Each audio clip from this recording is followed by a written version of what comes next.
Yung post doon na medyo matindi yung abs. Right after nun, Abs reveal!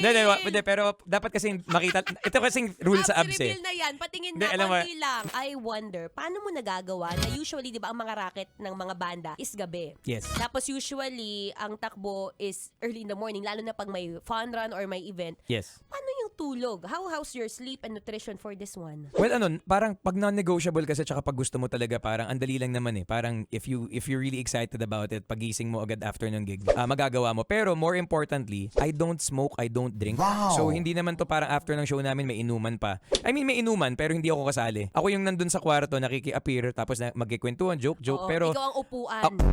oo, ganun lang. Ako yung tsaka minsan taga-give ng water sa mga tao para everyone's hydrated. Pero healthy living naman kasi ang Sponge Cola eh. So ever since hindi kami, I mean at one point, umabot din naman kami sa time na nung bata kami na wasakan-wasakan. Pero kasi pagka nasa mga late 30s, early 40s ka na, yung mga hangover hindi na one day eh. Minsan 2 days tapos matinding pagsisisi eh.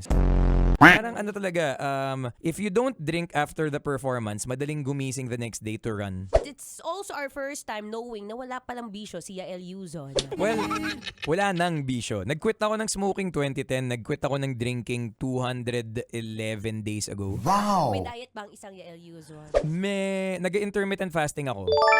Pero parang lately kasi sinabi rin ng coach ko na kumain ka na. Nagkaroon kasi ako ng, kung check nyo sa Instagram ko, yung post doon na medyo matindi yung abs. Right after nun, Abs reveal! hindi, pero dapat kasi makita, ito kasing rule sa abs eh. reveal na yan. Patingin Hindi, na, alam mo, konti lang. hindi, wag. Konti Ganito kasi lang. yan eh. Ang rule sa abs, dapat makita siya. Hindi dapat siya pinapakita. Kasi pag pinapakita, nakakainis yun eh. Alam mo yung parang, kunyari may kausap ka, parang okay ba? Tapos parang, wow, pare, ang galing. Pero walang nagtanong. Alam mo yun? Oo, masyado mayabang. Oo, kaya gawin mo lang, parang kunyari, nag-swimming kayo, tapos may nagtanggal ng shirt, tapos parang, uy, grabe yung abs niyo. Oo nga, ang humble, di kasi niya pinakita, lumabas lang. Ganun lang. So parang chill lang tayo sa abs. Parang ano nga, alam mo lagi sinasabi, pag hirap ka kumain ng something new, kung kaya mo mag-shot ng tequila, dapat kaya mo kumain ng gulay.